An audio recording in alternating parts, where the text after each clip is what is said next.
Agora, qual é o 3.10, né? 10.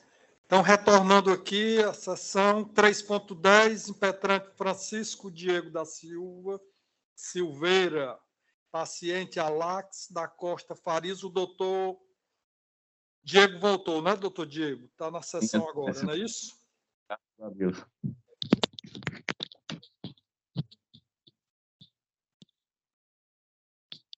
Foi Diego Silveira. Então, doutor Diego, posso passar já a palavra para Vossa Excelência para produzir a sustentação oral? Excelência. Então, com a palavra, Vossa Excelência, doutor. Bom dia, excelentíssimo senhor desembargador presidente, Henrique Holanda, excelentíssima senhora desembargadora doutora Andréa, excelentíssima desembargadora Marlúcia, doutora procuradora de Justiça, doutora Nádia Costa, aos serventuários da Justiça, aos nobres colegas advogados. É um prazer também estar nessa sessão com o doutor professor Gelson Azevedo, um nobre advogado desse quilate. É um grande prazer.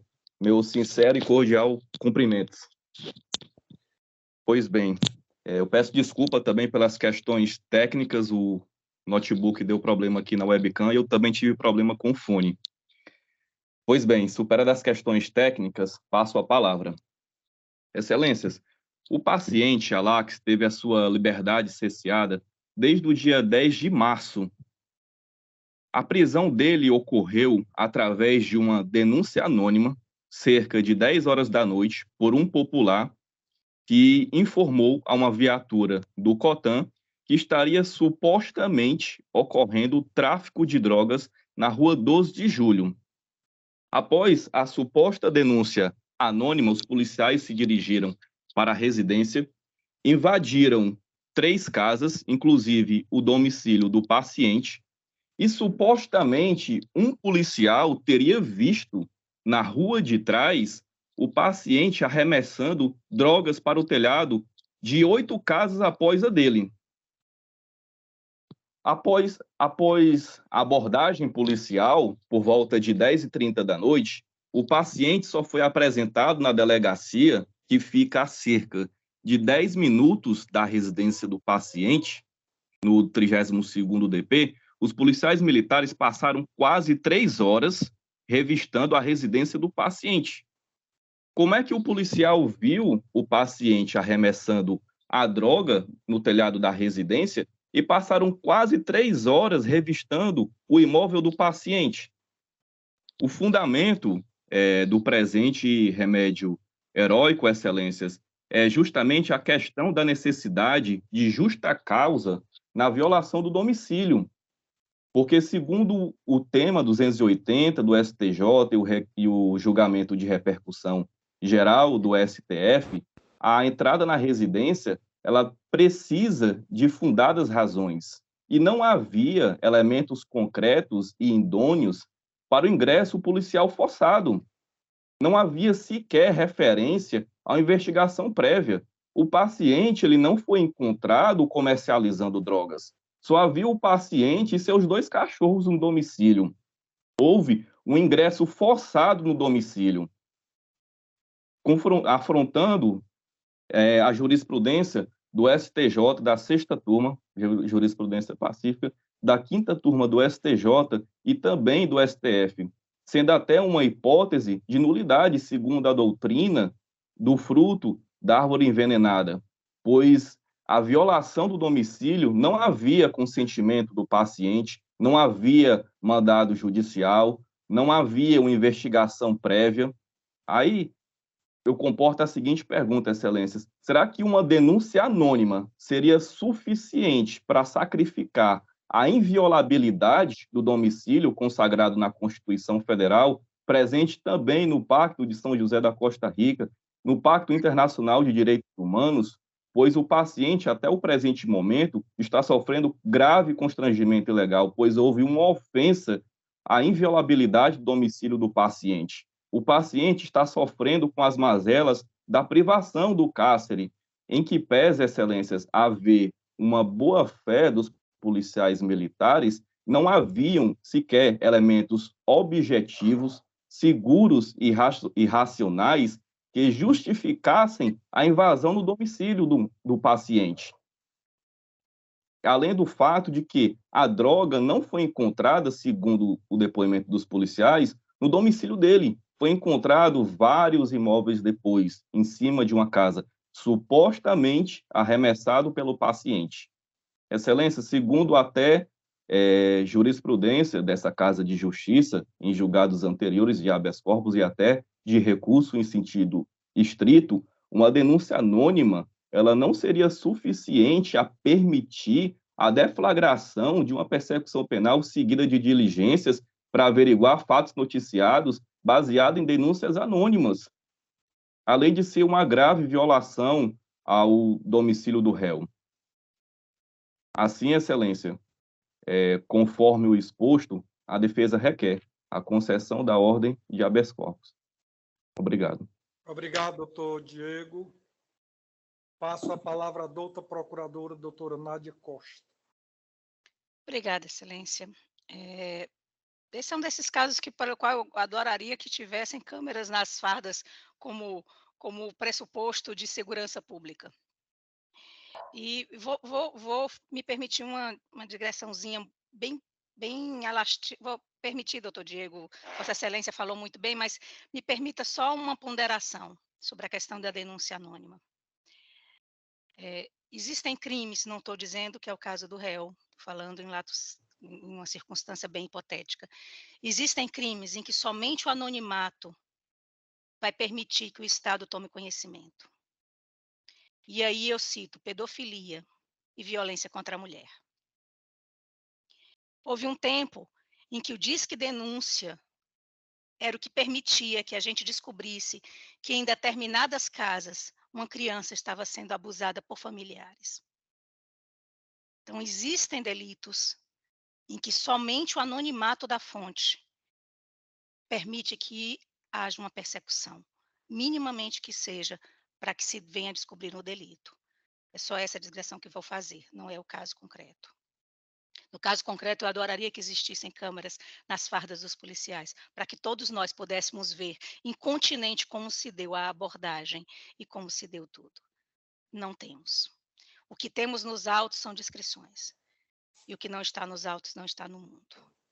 Portanto, com a devida vênia, parabenizando o doutor Diego, que superou todas as suas dificuldades técnicas, todos nós temos, doutor Diego, Vossa Excelência não sabe, mas todos nós ficamos aqui na torcida que Vossa Excelência conseguisse voltar, vendo que Vossa Excelência estava de ponta cabeça, lutando bravamente para voltar à conexão.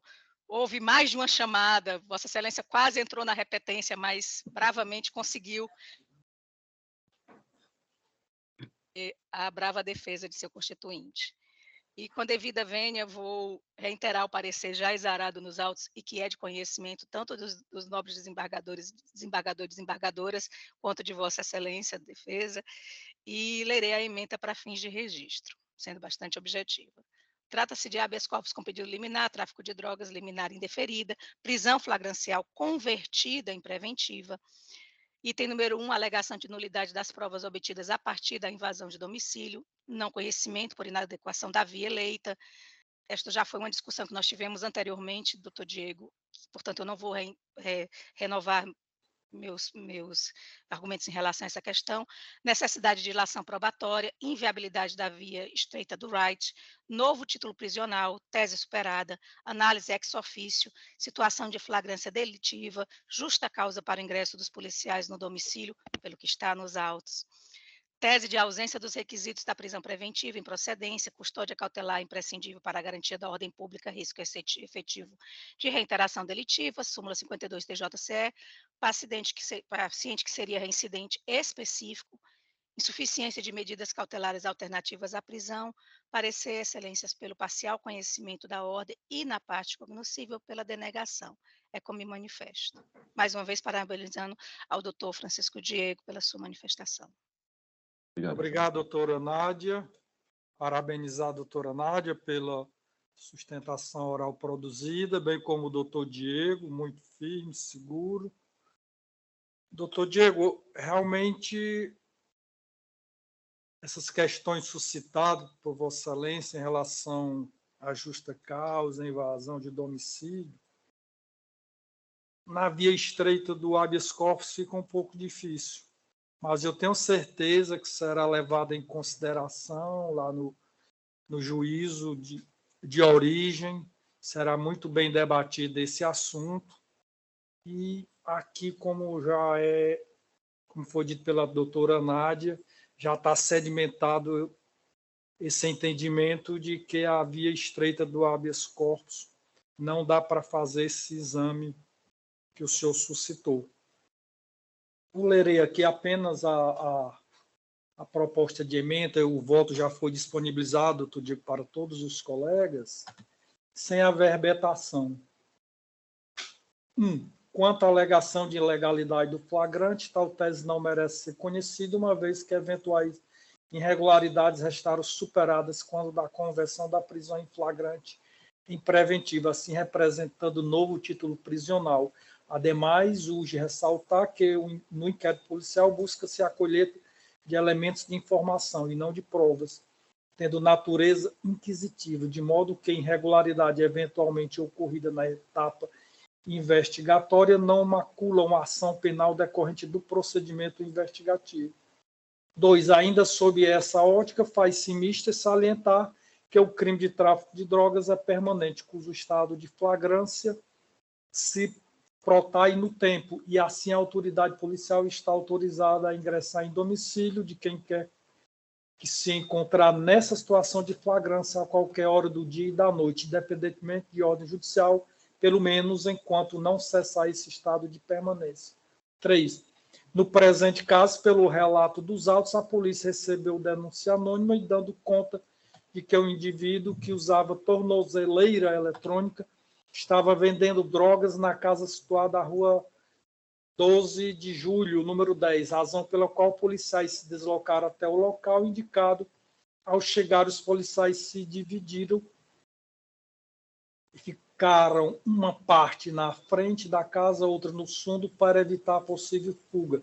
Tendo o policial que ficou na frente batido na porta do hora paciente, momento em que o policial estava nos fundos, visualizou o indigitado arremessando um pacote em cima de um telhado vizinho, sendo constatado tratar-se de maconha e cocaína. Em seguida, o paciente teria aberto o portão e afirmado que as drogas eram para consumo próprio, sendo localizado no interior do imóvel R$ 741 em dinheiro trocado, 4 máquinas de passar cartões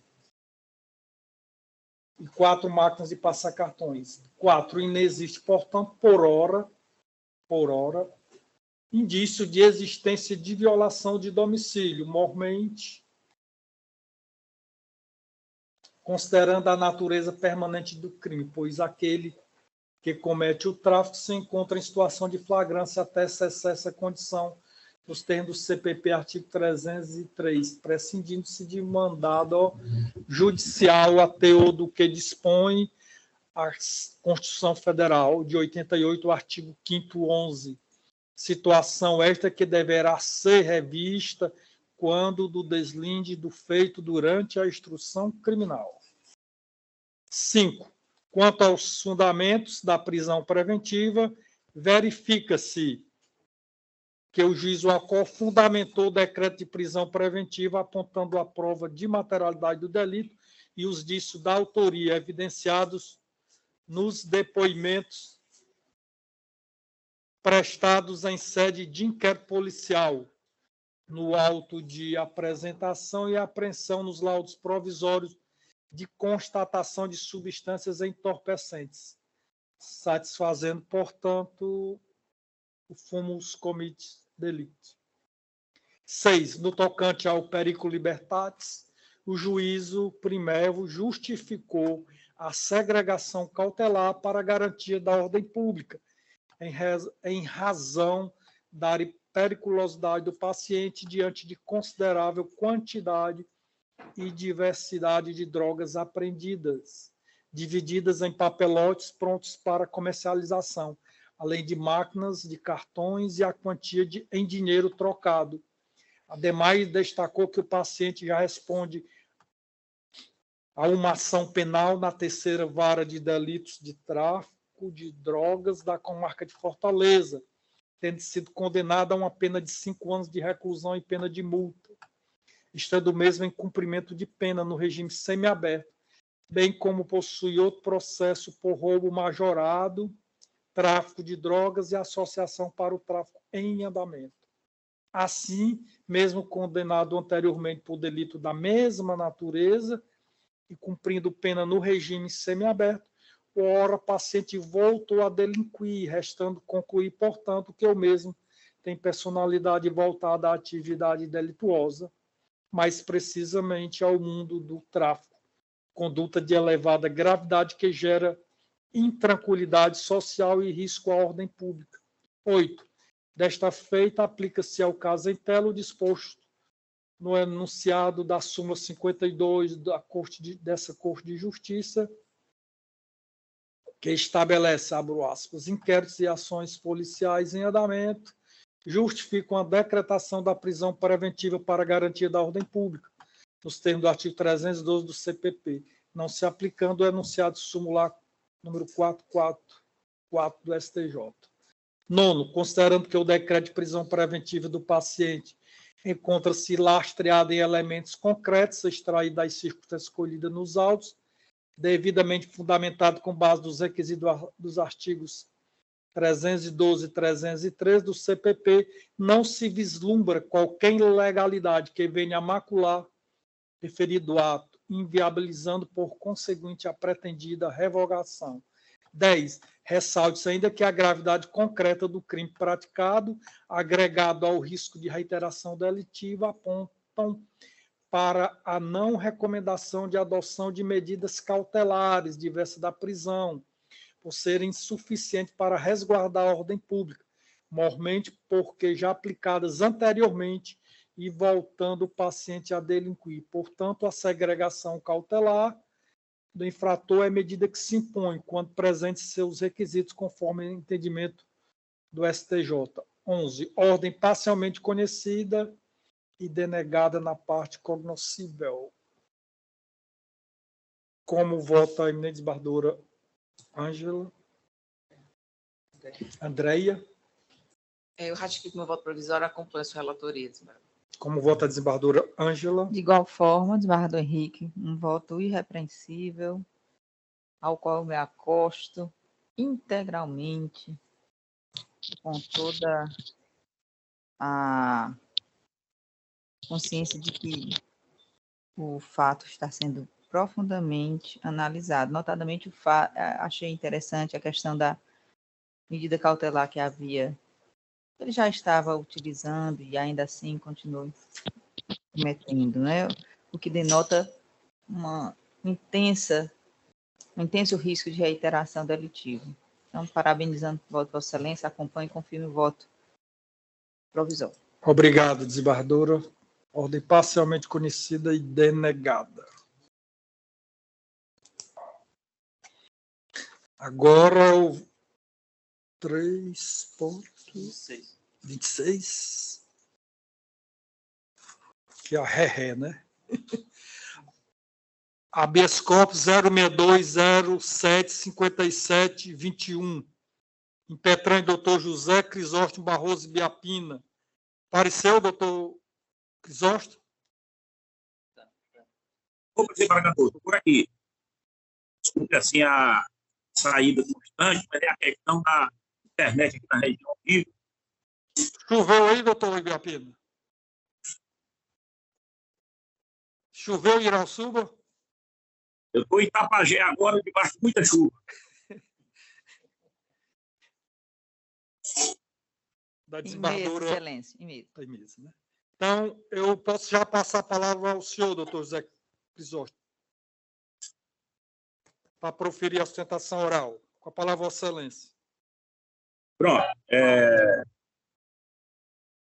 Saudar você aqui bem breve. Estou com situação aqui parado no restaurante, na beira da pista, e procurarei ser o mais breve possível. Saudando aqui todos os integrantes da Câmara, todos os procuradores, procuradoras, procurador de justiça. Seguinte, trata-se de um inquérito policial para esclarecer um homicídio em 27 de janeiro de 2022, realizado interceptação telefônica em alguns autos. Em 14 de outubro de 2022, o delegado opina por busca e apreensão de prisão preventiva de alguns autos. 21 de novembro, o MP opina pela busca e prisão de algum auto. 23 de novembro, o magistrado determina e é cumprido em 1º de dezembro. Porém, na busca e apreensão, nada de ilícito foi encontrado na casa do paciente Thales. Pronto, síntese, essa é assim. O magistrado, ele definiu a prisão fundamentando-se no inquérito policial, naquilo que disse o delegado, o que é rejeitado pelo Tribunal Superior. Posteriormente, os autos foram devolvidos à delegacia para a conclusão do inquérito. E aí aconteceu uma coisa interessante. O juiz resolveu simplesmente decretar sigilo absoluto. Ficamos aí uns 45 dias, 2 meses, sem nada. Devolveu-se o inquérito para a delegacia e decretou sigilo absoluto.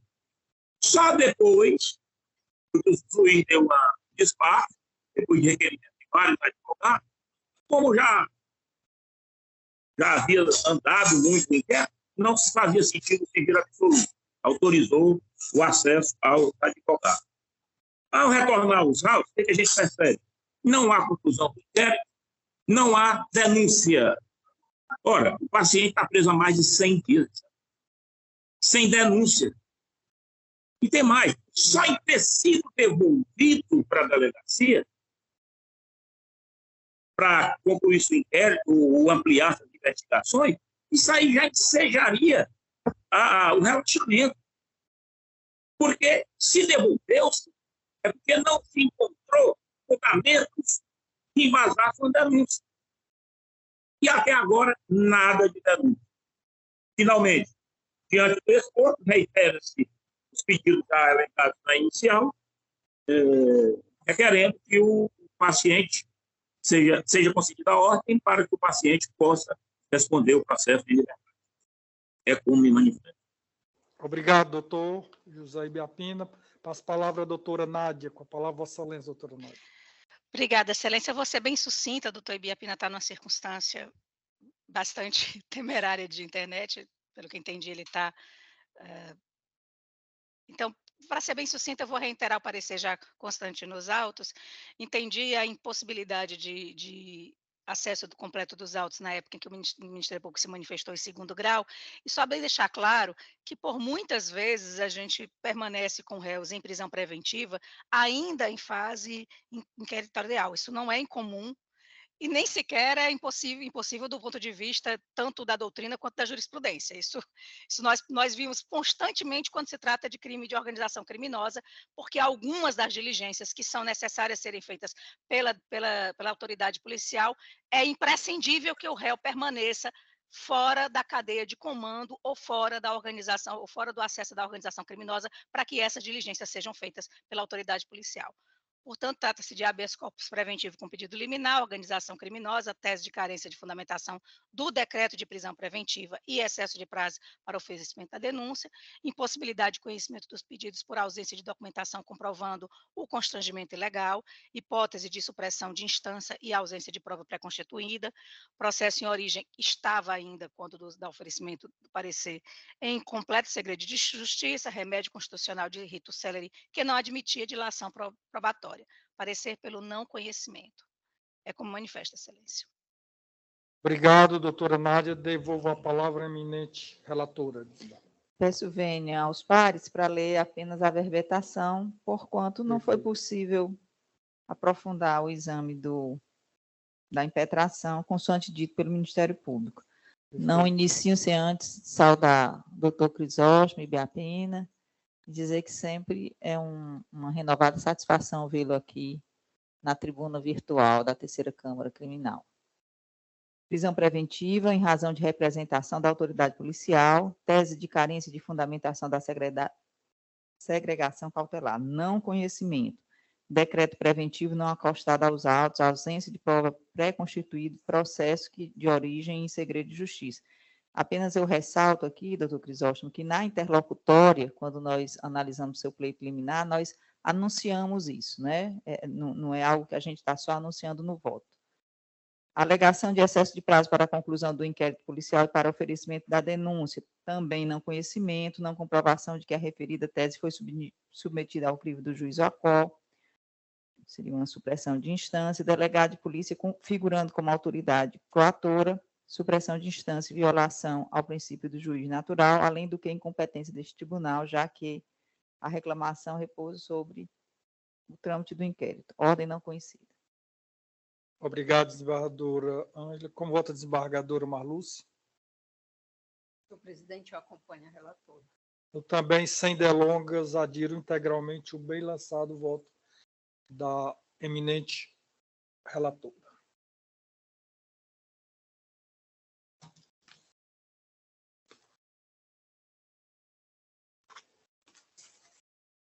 Agora, 41.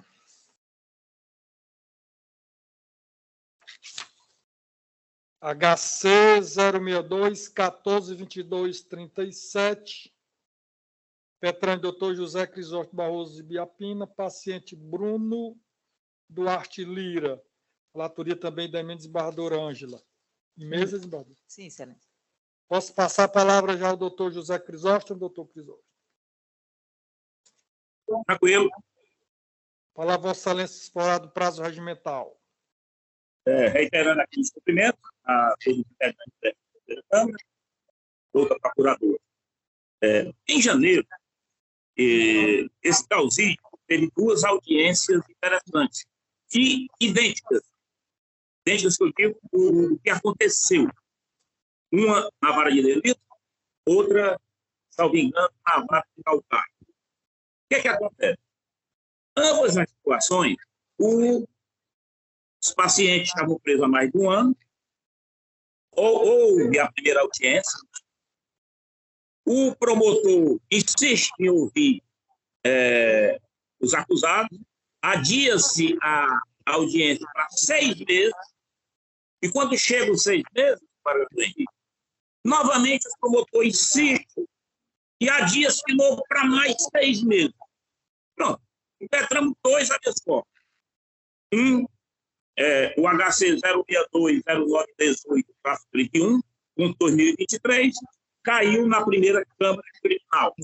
E teve, claro que as câmaras são independentes, mas nós, como advogados, temos que mostrar os precedentes. Então, lá na primeira Câmara Criminal, desembargador Mário Parente, que ele colocou: a morosidade processual, ao longo do ano, tem se constituído como algo inerente ao processo judicial brasileiro. E, não obstante isso, o artigo 5º, 78 da Constituição brasileira, revela-se como forte resistência de combate a essa morosidade. Em face da margem processual descrita acima, é o caso do momento de conceder a soltura do paciente, já que o prazo global de tramitação do processo está exacerbado, não justificando designação de audiência, instrução e julgamento para 6 meses à frente, estando o réu preso, considerando ainda um lapso temporal de 11 meses entre a primeira e a última sessão realizada, a última audiência realizada, que foi designada para 27 de julho de 2023, sem que a defesa tenha ensejado o excesso de prazo. Esta situação ofende a previsão do artigo 5º da Constituição Federal, que garante a razoável duração do processo. Portanto, entendo aplicáveis as medidas cautelares elencadas no artigo 319, 1 e 4, em substituição à prisão preventiva decretada. Repito, HC 062-0918-31.2023, isso em 19, agora no finzinho do mês de janeiro. Como se nota, tal situação é semelhante à enfrentada agora nesse pedido. O Bruno, excelente, ele foi preso em 19 de janeiro de 2022. O processo seguiu normalmente e marcado a audiência para 29 de agosto. Chegado em agosto, o Ministério Público insistiu na oitiva das suas testemunhas. adia-se novamente para quando? O dia 1º de fevereiro, de agosto para fevereiro. Ora, eu até pensei em entrar com habeas corpus, mas não, já tinha entrado com um. Vamos esperar dia 1º de fevereiro. Quando chega dia 1º de fevereiro, o Ministério Público insiste novamente na oitiva da sua testemunha. E agora é adiado para quando? Quando eu fiz o habeas corpus, não estava marcado. Agora já está. Está ligando para junho ou julho, uma coisa assim. Na liminar, a desembargadora Anne, ela deu até um despacho no sentido que o juiz antecipar a audiência. Imagino eu que ela reconheceu nesse momento, a desembargadora reconheceu que o lastro temporal estava muito longo para réu preso. Tanto é que ela, na liminar, só que nada foi atendido. Então, o que foi o problema? Falando agora do mérito. Baixe seu cartão virtual. Com esse poder de atendimento, tem a necessidade de apresentar o cartão físico. Disponível para smartphone, nas versões Android e iOS. Aguarde. Logo vamos com alguma interferência aí.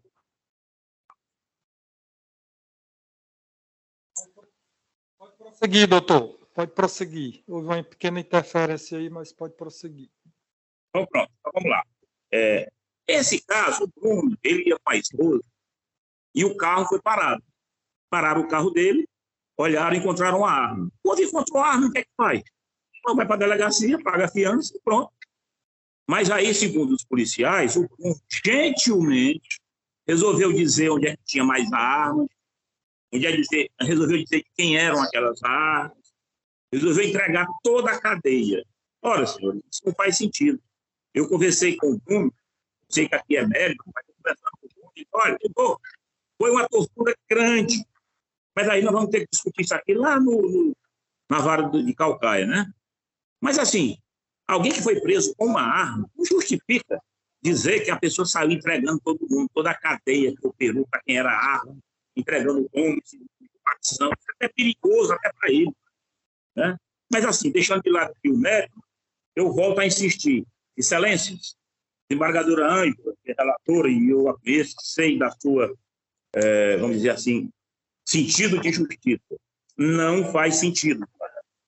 Uma audiência marcada para 29 de agosto, adiada para 1º de fevereiro, e agora adiada de novo, eu estou sem internet aqui, mas para mim olhar também aqui o notebook, mas, salvo engano, foi para junho ou julho, e o réu preso. Situação idêntica ao que na primeira Câmara foi concedida a ordem. Claro que as câmaras têm entendimento. Com relação ao pequeno tópico, com relação à supressão de distância, qual é o entendimento que este causídio tem? Certa vez eu estava com um processo em apelação e demorou tanto que eu fui despachar para a desembargadora, aí no tribunal, eu disse, olha, eu estou pensando em entrar com relaxamento. E ela disse, eu estava prestando minha advocacia, cerca de 5 anos, e ela me disse, olha, doutor, não pode. Quando o tribunal está um excesso de prazo aqui no tribunal, o juízo competente é o STJ. O senhor não pode entrar nem com HC, por excesso de prazo, de uma apelação aqui, nem com relaxamento. Então, aí, nessa linha de entendimento, se lá na primeira instância há excesso de prazo, quem é o juízo competente? Ora, se na segunda instância o juízo competente para analisar o excesso de prazo é o STJ, na primeira instância o juízo competente é o Tribunal de Justiça. Esse entendimento, inclusive, já é, vamos dizer assim, atendido pela primeira Câmara Criminal. Não há de se falar em supressão de distância e em excesso de prazo. Por quê? O juízo competente para se julgar o excesso de prazo da primeira instância, não tenha dúvida, é o Tribunal de Justiça, porque não faz sentido. Do mesmo jeito que uma apelação correndo aqui no tribunal, haver um habeas corpus aqui no tribunal para julgar a morosidade do próprio tribunal. Agora, os senhores imaginem um juiz de primeira instância julgar a sua morosidade. O juiz competente, com certeza, é o TJ. Por isso que, nos meus HCs, com excesso de prazo, eu não entro com pedido de primeira instância, até porque no nosso entendimento é esse. Nos próximos, eu citarei as decisões da primeira Câmara Criminal, para que fique mais claro. Finalizando, eu reitero aqui os pedidos já da inicial, pedindo que seja concedida a ordem ao Bruno Duarte Lira, porque já passou-se 3 audiências de instrução, 3, a defesa em nada contribuiu para que houvesse esse atraso, e não há de se falar aqui em complexidade do feito, nem em pluralidade de réus. Por quê? Porque o processo acabou, não tem mais defesa para apresentar, está tudo apresentado, a instrução já começou, e o problema foi tão simplesmente porque as testemunhas da acusação não completam. E o que é que nós temos a ver com isso? A testemunha da acusação e o promotor insiste na oitiva. Diante disso, adiou-se na primeira situação 6 meses para frente e agora mais 6. Será justo? Um paciente primário, sem antecedente, trabalhador, residência fixa, ficar preso sem perspectiva, porque na próxima audiência não se sabe se as testemunhas irão. Aí adia de novo para dezembro de 2023. Então, reitero aqui os pedidos, não faz sentido que seja concedida a ordem para que o Bruno possa, com ou sem medidas cautelares, aguardar esse julgamento de liberdade, visto que já está preso há mais de ano e a audiência de instrução está marcada lá para junho ou julho. Muito obrigado. Obrigado, doutor Ibiapina. Concedo a palavra à doutora procuradora, doutora Nádia. Obrigada, excelência. Renovo meus cumprimentos ao doutor Ibiapina. Doutor Ibiapina, pelo que consta aqui nos autos e foi referendado no parecer, a audiência do dia 1º de fevereiro de 2023, no ato não foi realizado por indisponibilidade técnica. Indisponibilidade técnica foi uma coisa que aconteceu de sobremaneira no dia de hoje. E todos nós ficamos aqui no aguardo de que uma pessoa, um advogado, outro advogado, e mesmo eu, no início da sessão, tivéssemos que superar essas indisponibilidades técnicas. Não é só uma insistência fora de razoabilidade de um promotor de justiça que insiste em fazer uma prova dentro de um processo. Indisponibilidade técnica, até onde eu sei, não é imputado à defesa nem à acusação. E quanto ao aprazamento de nova data, que consta que seria 12 de junho de 2023 para a conclusão do processo, Vossa Excelência já referiu que a própria relatora já se manifestou para que isto fosse antecipado, o que demonstra a sensibilidade da mesma na condução desse procedimento. Então, para sendo bem objetivo, até para respeitar a vossa situação, que está um tanto quanto periclitante, e não haja mais problemas na conexão, vou reiterar o parecer já exarado e lerei a ementa para fins de registro. Habeas corpus com pedido liminar, organização criminosa, porte ilegal de arma de fogo de uso permitido, porte ilegal de arma de fogo de uso restrito, liminar indeferida, excesso de prazo para formação de culpa, paciente preso desde 19 de 1 de 2022, complexidade do feito, audiência de continuidade designada para o dia 12 de junho de 2023, agora com manifestação da relatoria para antecipação, audiência de continuidade teria, no caso, antecipada, súmula do número 15 do TJCE, constrangimento ilegal não configurado, parecer pela denegação, conhecimento e denegação da ordem, é como manifesta, excelência. Obrigado, doutora Nádia. Devolvo a palavra à eminente relatora, desembargadora Ângela. Muito grata, excelência. Eu peço venha para ler a proposta de ementa, sem a verbetação, acrescentando, que não está aqui, mas está no corpo do voto, antes de passar a leitura, a exemplo do que falou a desembargadora Andréia há pouco, que neste processo foram suscitados 19 incidentes de relaxamento, de revogação de prisão preventiva, o que, de certa forma, digamos, desfoca um pouco o colegiado de magistrados da VEDOC para a ação. E também um declínio de competência, porque esse feito tramitava inicialmente na 4ª Vara de Calcaia e veio para a Vara de Delitos de Organizações Criminosas. Passo, então, a leitura agora da proposta de emenda. O paciente foi preso em flagrante em 19 de janeiro de 2022, na companhia de outros 6 corréus, por ter praticado, em tese, os crimes tipificados no 14 do Estatuto de Desarmamento e segundo parágrafo 2º da Lei do Crime Organizado, em razão das armas encontradas com os acusados, bem como pelo fato de, supostamente, serem membros da facção criminosa Comando Vermelho, que estariam tentando, entre aspas, retomar o território da localidade de Capoeiras, bairro Padre Júlio Maria, em Calcaia, que atualmente seria dominado pelo grupo rival Comando da Laje. Flagrante homologado e convertido em preventiva no dia 20 de janeiro de 2022, diante da necessidade da garantia da ordem pública e da periculosidade do agente, dado o risco de reiteração delitiva, visando a interrupção das atividades da referida organização criminosa. O impetrante sustenta que há constrangimento ilegal em razão do excesso de prazo para a formação da culpa com violação de preceitos constitucionais, caracterizando assim a ilegalidade da prisão preventiva. Sobre o excesso de prazo, não há o que se falar em mora na prestação judicional, mas sim na complexidade da causa, com pluralidade de réus, no total de 7, declínio de competência, existência de diversos pedidos de revogação ou relaxamento das prisões preventivas dos correios. Referidas circunstâncias certamente exigem maior tempo até se chegar ao julgamento final da ação, justificando, portanto, eventual transcurso de prazo em inteligência da súmula 15 deste tribunal. Registre-se que os correios interpuseram diversos pedidos de relaxamento e revogação de preventivas contra si decretadas, o que demanda maiores esforços por parte do judiciário, não sendo, portanto, hipótese de desídia processual. Destaca-se também que, tão logo as respostas à acusação foram apresentadas, o juiz do acordo determinou a inclusão do feito em pauta de audiência. Vale registrar que a audiência teve seu início, tendo de ser marcada para a oitiva das testemunhas remanescentes arroladas pelas partes e para interrogatório dos acusados, sendo, porém, redesignada em razão de falta de energia elétrica, como dito pela ilustre representante do Ministério Público.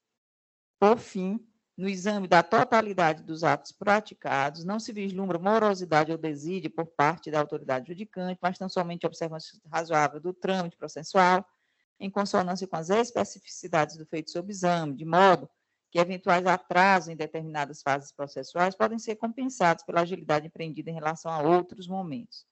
Nesse passo, é imperativa a concessão de ordem diversa, e aí a sensibilidade em relação ao que foi dito pelo impetrante, no sentido de determinar que o juízo da vara de delitos de organizações criminosas da comarca de Fortaleza providencia a realização dos expedientes de intimação da audiência aprazada no prazo de 5 dias, conforme precedente dessa corte. Habeas corpus conhecido e negado, com concessão de ordem diversa, a fim de determinar a confecção dos expedientes de intimação da audiência aprazada no prazo de 5 dias. Como vota? Obrigado, desembargadora. Como vota a desembargadora Marluz? Desembargadora Ângela, liminarmente, Vossa Excelência teria determinado a antecipação da audiência? Não. Eu sugeri e indaguei se seria possível, porque eu não tenho acesso à pauta de audiência, e indaguei do colegiado de magistrados se seria viável essa antecipação, e eles, em ofício, responderam dizendo que a pauta está lotada, as informações estão constantes nos atos. Eles até disseram, a gente verificou, a gente tentou antecipar, mas não há como. É lamentável, né, a situação dessa... Tem que tomar aquela providência de descentralizar para ontem. Para ontem, não tenho dúvida. Você vê, são a maioria de réus cujos processos tramitam nessa vara são réus presos, né? E é lamentável, mas a desembargadora determinou aqui 5 dias, né, para a confecção dos expedientes, mais 5 dias anteriores à data da audiência, ou 5 dias a partir da eles, em 5 dias, fazerem a partir da ciência da... que eles tomam a ciência. Certo, entendi. Perfeito. Eu acompanho o voto, então, da relatora.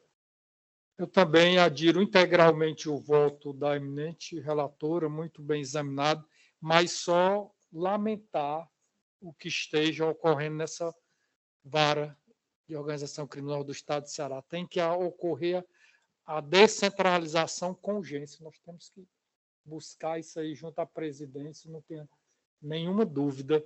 Ontem o assunto foi debatido, né? Ontem foi debatido. Já tomou algumas providências, né? Porque eu acho até lamentável.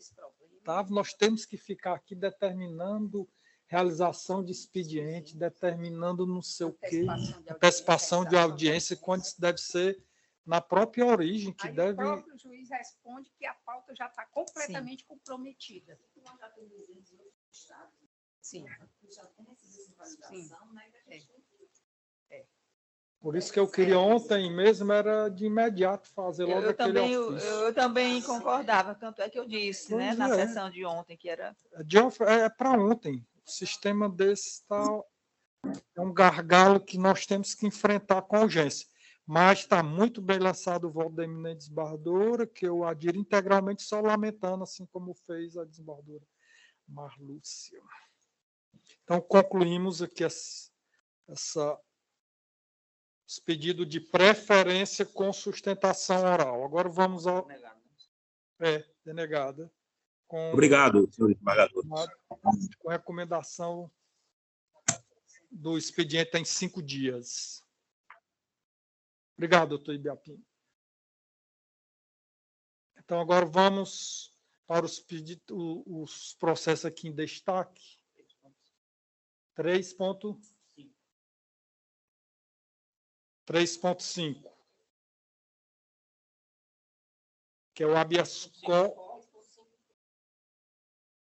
3.5, habeas corpus.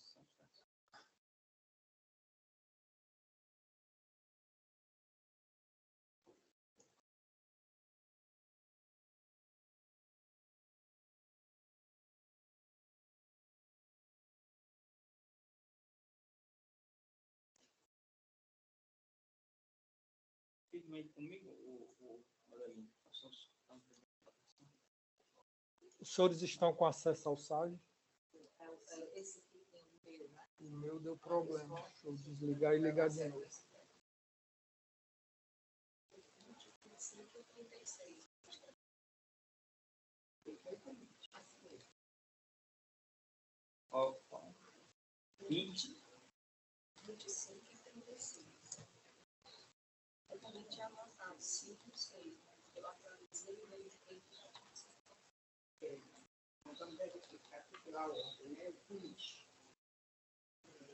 Tem alguém do SAG aí? Tem, Madeli?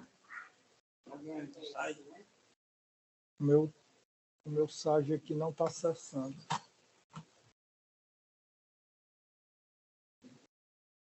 Houve um erro durante o carregamento do sistema. Quer abrir lá, não? Dá para abrir aqui. Porque eu queria...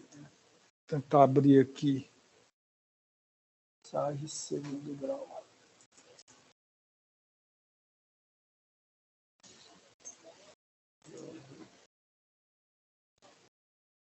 Não foi o problema meu.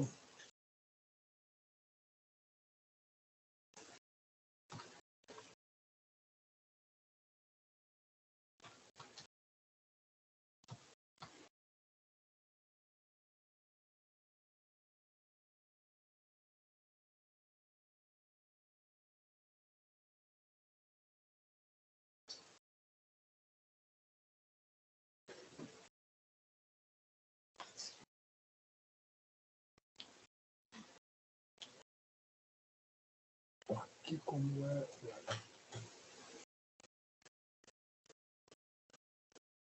diferente.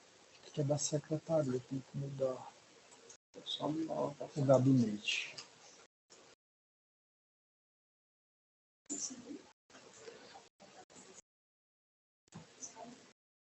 O meu está dando erro. Agora abriu.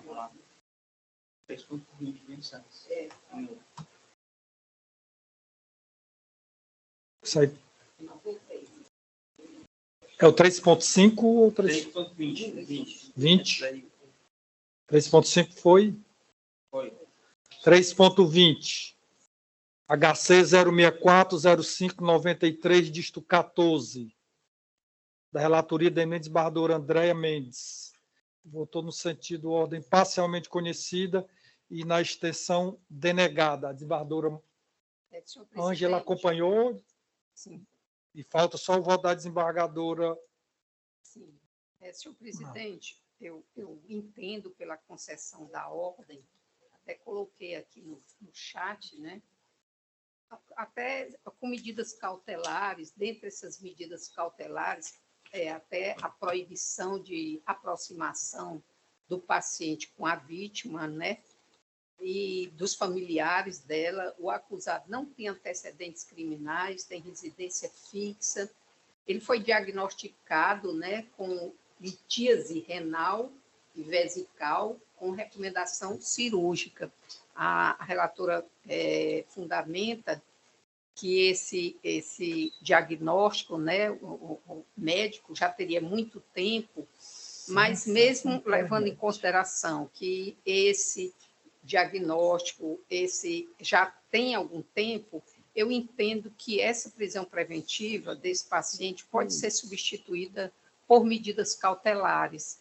A desembargadora respondeu aqui, né, de que a debilidade de saúde não estaria demonstrada suficientemente. Só existe uma solicitação médica para verificar a necessidade de cirurgia, não havendo nenhum laudo conclusivo nesse sentido. E eu fiz uma recomendação ao juiz de origem. A recomendação seria para que providenciasse novos exames e realmente necessita de cirurgia. E como é que está o estado de saúde do paciente? Eu mantenho o meu entendimento, desembargador. Eu entendo que a prisão preventiva ela deve se limitar realmente a casos excepcionais, né? E no caso dele aqui, eu acho que seriam suficientes, principalmente essa de proibição de aproximação dele com a vítima desse suposto crime, os familiares dela, né? Eu entendo, mas como se está tudo bem grave, analisei com todo cuidado, né? Por respeito da sua opinião, mas analisando com todo cuidado para tratar de crime grave, de estupro, e ela tinha uma ligação muito grande com a mãe da menor, aí por isso que eu achei que ainda melhor. Então, a desembargadora Marlúcia vota no sentido de aplicação de cautelar diversa da prisão. Mas foi vencida, e a desembargadora acompanhou a relatora. Relatora, então, por maioria, ordem parcialmente conhecida e na extensão denegada. Vencida a desembargadora Marlúcia, que votou no sentido de aplicação de cautelar diversa da prisão. Certo, desembargador? Sim.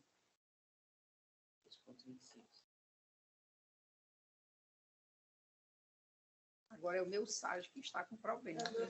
O meu travou, eu tive que reiniciar e ainda... O meu estava dizendo aqui... No meu notebook não está abrindo, só está no desse aqui. Então, 3.24. 25. 3.25. HC 062013976.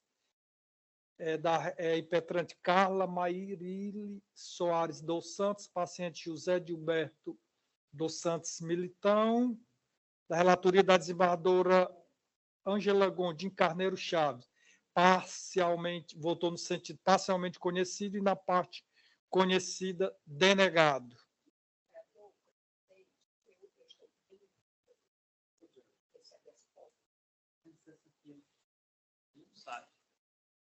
Está pedindo vista concedida a desembargadora Marlúcia. Desembargadora, eu reavaliei esse habeas corpus. E, na verdade, ele tem foi um roubo majorado pelo concurso de agentes, com uso de simulacro, e eu fui ponderar sobre suas considerações mesmo, se caberia uma substituição da preventiva por cautelares diversas.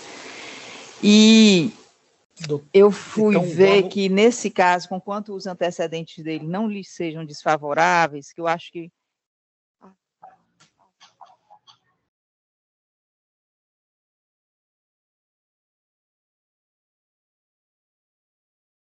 Isso aqui é o É. técnico da instância.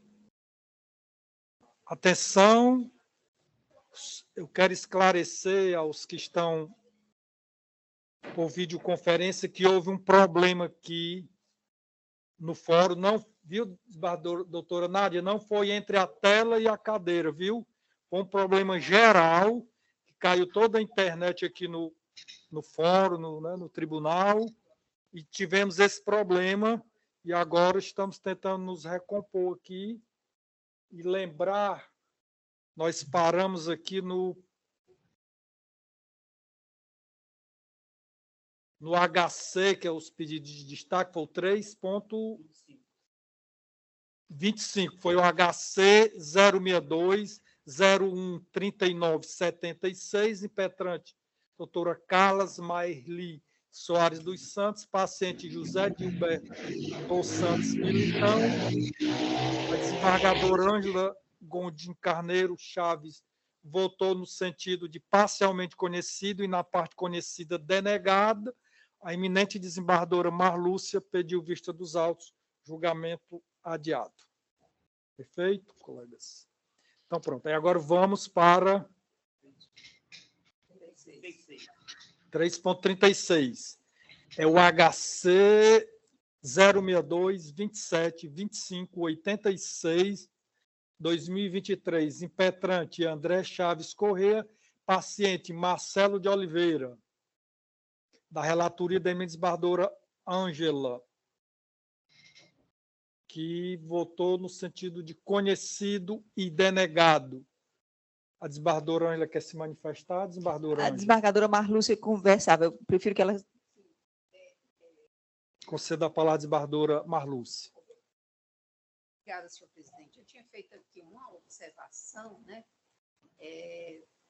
pelo que se apresenta no conjunto probatório disposto, as circunstâncias envolvidas não indicam razões para não se considerar suficientes as medidas cautelares.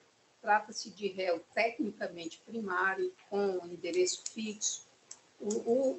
No suposto roubo, ele teria se utilizado de um simulacro de arma de fogo.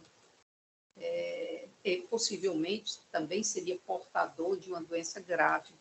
Então, meu entendimento é pela concessão da ordem, né, com medidas cautelares. Senhora, pois não, desembargadora Ângela.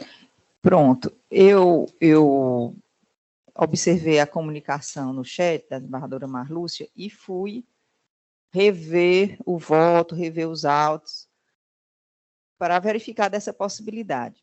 De fato, a desembargadora tem razão no que diz respeito às condições subjetivas favoráveis.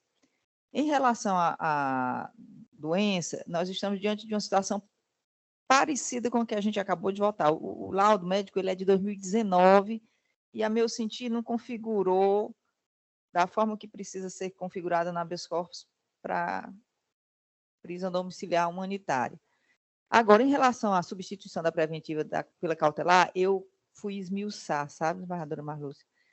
E o que vai me motivar a permanecer no voto é a gravidade em concreto da conduta dele. A gente sabe que as condições pessoais, elas podem ser relevantes em algumas situações e em outras, quando presentes os requisitos da preventiva, elas não se relevam.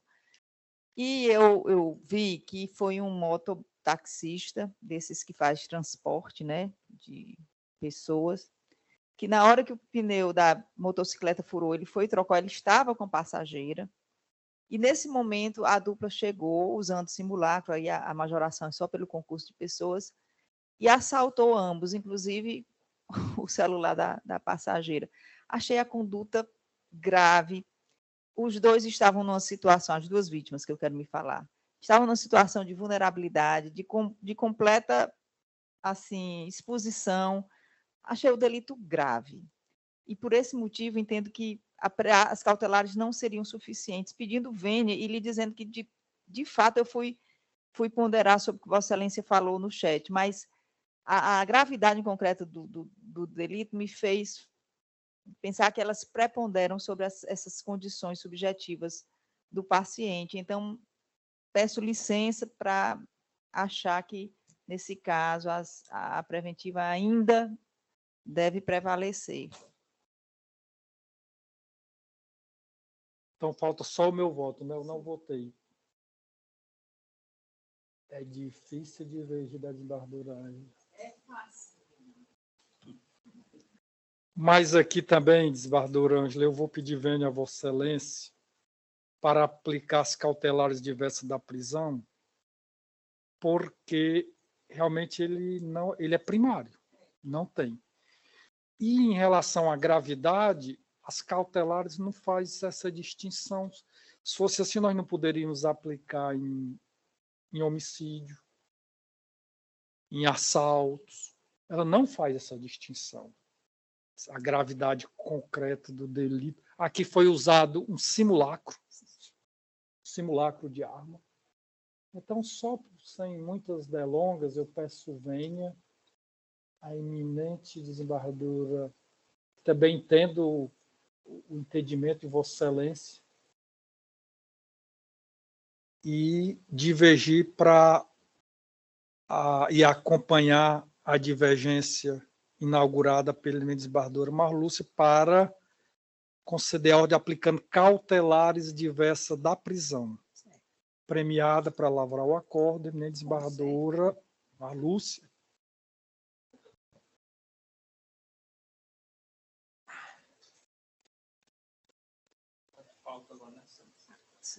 Agora vamos os de pauta. 4.1. 4.1. Relatoria da desembargadora Andréia Mendes Bezerra, apelação 026.006012. Com marca de origem 4ª Vara de Delitos de Tráfico de Drogas, apelante Diego Lourenço da Silva, defensor público, Defensoria Pública do Estado, Ceará, apelado Ministério Público, relatoria da eminente desembargadora Andréia Mendes, revisora desembargadora Ângela, a desembargadora relatora Andréia votou no sentido de recurso conhecido e desprovido. A desembargadora Ângela acompanhou.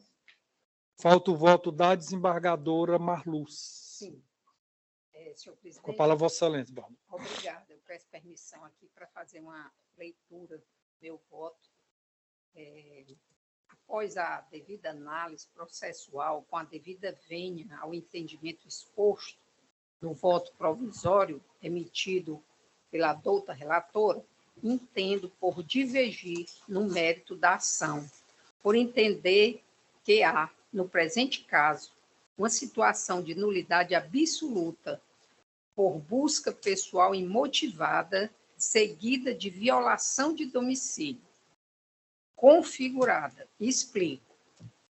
Em caso, observa-se que, segundo a narrativa dos policiais militares envolvidos no flagrante, eles estavam em patrulhamento de rotina quando avistaram o réu em frente à sua residência e decidiram abordá-lo, tão somente por se tratar de pessoa conhecida pela polícia.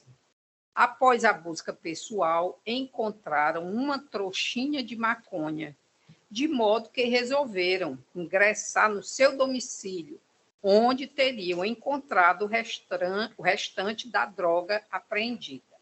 Nota-se, pois, que o presente caso exemplifica plenamente uma diligência na medida em que não há a referência a qualquer elemento objetivo concreto que justificasse a diligência policial, não podendo o eventual descumprimento posterior de substâncias entorpecentes justificar a mitigação de direitos constitucionais dos indivíduos. Ora, tanto o artigo 240, parágrafo 2º, quanto o artigo 244, ambos do Código de Processo Penal, são expressos ao delimitar a permissão de realização de busca pessoal nos casos de haver fundada suspeita de que a pessoa esteja na posse de objetos que constituam um corpo de delito. No caso dos presentes autos, no entanto, inexiste qualquer elemento objetivo que justifique uma fundada suspeita dos policiais, a fim de autorizar a realização de busca pessoal. Pelo contrário, o único elemento apontado pelos agentes de segurança pública foi o fato do réu ser, abro aspas, conhecido da polícia, fecho aspas, o que, por si só, não permite a realização de abordagens invasivas. Sobre o tema, o STJ tem adotado de forma pacífica o entendimento de que a busca pessoal realizada sem fundadas razões que a justifiquem é ilícita, de forma que eventuais provas colhidas após a sua realização não são válidas para lastrear uma condenação criminal. O ministro Rogério Schietti, em julgamento ao HC 158.580, cujo acórdão foi publicado em 25 de abril de 2022, esclareceu que, abro aspas, não satisfazem a exigência legal por si só meras informações de fonte não identificada, denúncias anônimas ou intuições e impressões subjetivas, intangíveis e não demonstráveis de maneira clara e concreta, apoiadas, por exemplo, exclusivamente no tirocínio policial, como foi o caso dos autos, né? Segundo a polícia, ele era conhecido da polícia. Ante a ausência de descrição concreta e precisa, pautada em elementos objetivos, a classificação subjetiva de determinada atitude ou aparência como suspeita, ou de certa reação ou expressão corporal como nervosa, não preenche o estande probatório de, abro aspas, fundada suspeita.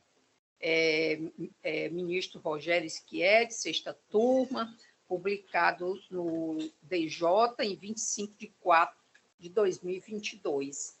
Em casos análogos aos dos presentes autos, o STJ tem reconhecido a ilicitude da busca pessoal, se não vejamos, abro aspas, em caso, levando em consideração o que motivou a abordagem veicular e pessoal do agravado, notadamente o isolado fundamento dele ser conhecido nos meios policiais pela prática de tráfico de entorpecente, tem-se que não foi demonstrada a necessária justa causa apta a demonstrar a legalidade da abordagem